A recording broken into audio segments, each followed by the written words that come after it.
Okay, fast forwarding through all this thing was a fucking headache, and it took forever to figure out, but I did everything that I was doing to guitars back in high school. I'm 30, so I was in high school from 2009 to 2013. So these are just your standard, typical mods you were seeing at the time. And I got this in a trade from a friend. It was just a husk, so I thought I would do this high school ish build for me to make me feel some nostalgia. And I learned so much about why this was such a stupid idea for me to do at the moment.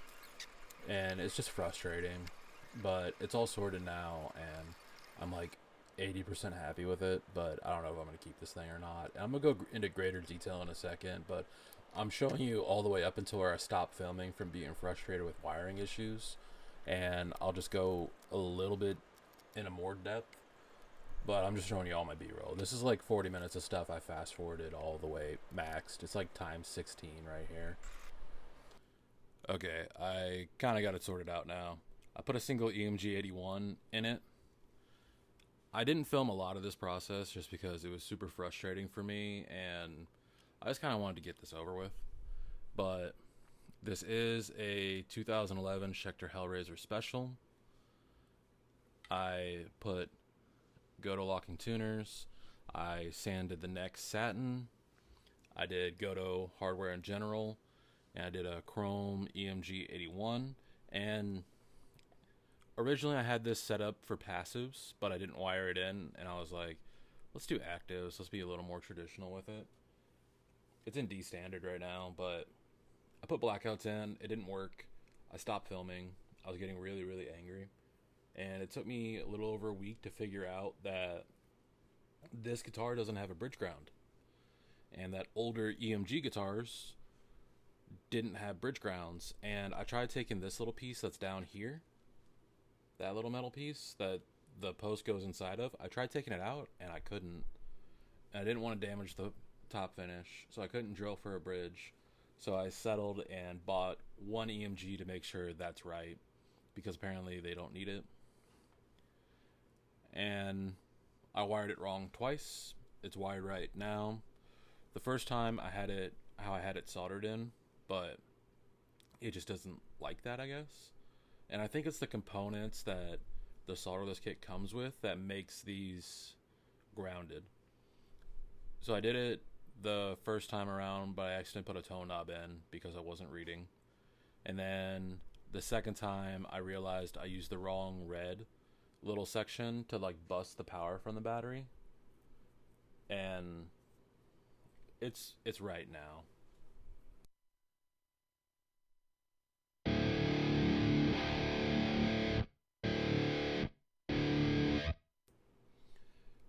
Such a frustrating guitar, but I had this in red growing up, like this with these inlays and everything, and I got offered this in a trade because my friend owed me a little money from a different deal. So I took this thinking I could do what I wanted to with my red one, because I didn't start really modifying guitars until I was trading at first in high school, because I got this one LTD Eclipse. It was like a 401.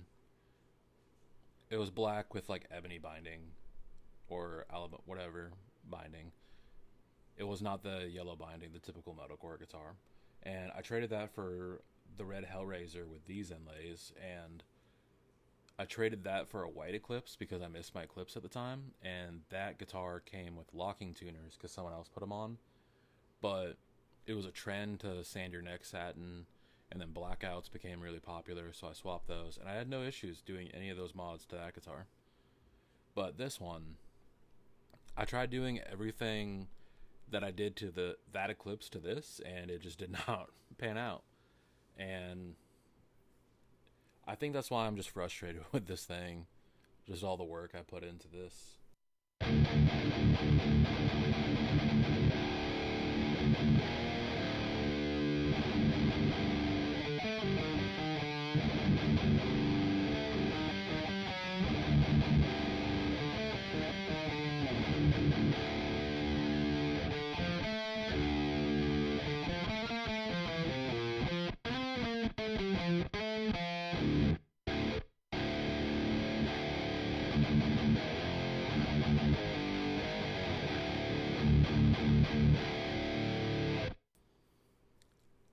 I don't hate the stripped down look at all, but I think I went a little too classy with it to where it doesn't quite make sense, like in my head, but it works. Like, this is a really good looking guitar. I'm just still frustrated with it. And a lot of people are going to feel indifferent about the inlays, but I feel like if you're going to do like a 2010s Schecter, like this is the way to go. Like, these are the proper inlays in my head. Because it's like almost that tribal, but like it's really open at the same time, and it has kind of like a spookiness to it. But yeah, definitely my favorite Schecter inlays. And I would have never picked up either an active guitar or a Schecter if this trade just didn't fall in my lap.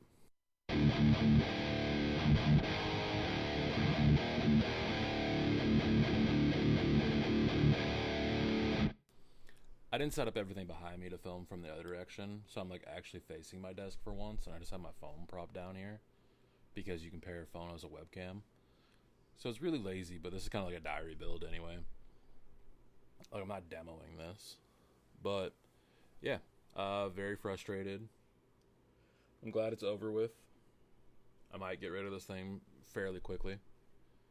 Not the happiest, but it is what it is, and I'm glad I actually did this again. Actives are just really, really forgiving, and I think that's just my gripe with them, and they're just not for me.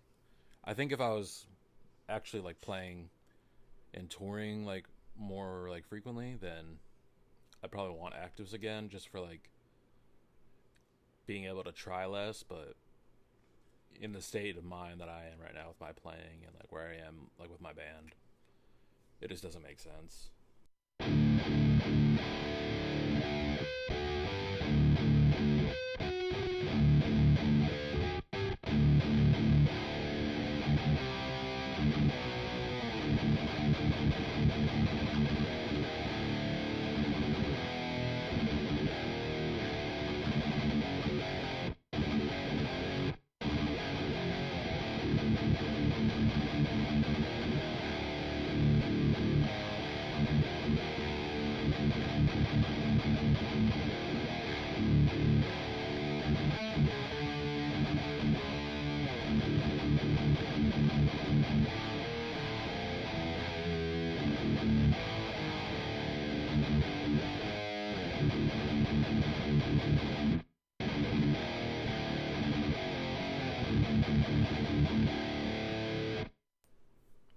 I think like kind of like the silver lining with something like this is it kind of shows our age. Like, I'm 30. I'm not old, but this is what a childhood guitar looked like for me. So it's cool to have something that kind of represents that era for me. But man,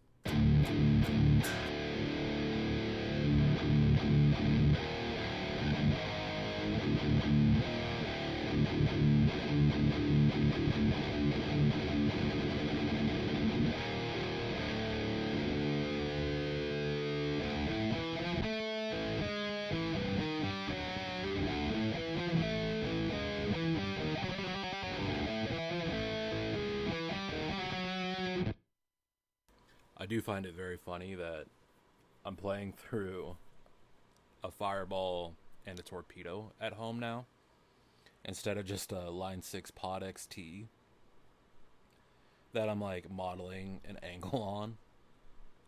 Just like the small things from growing up and just actually acquiring the stuff that like I wanted to growing up. It's funny playing something like this through like the real amp now. Like, man. But that's enough dry ranting. I'm gonna riff a little bit more and then I'm gonna go.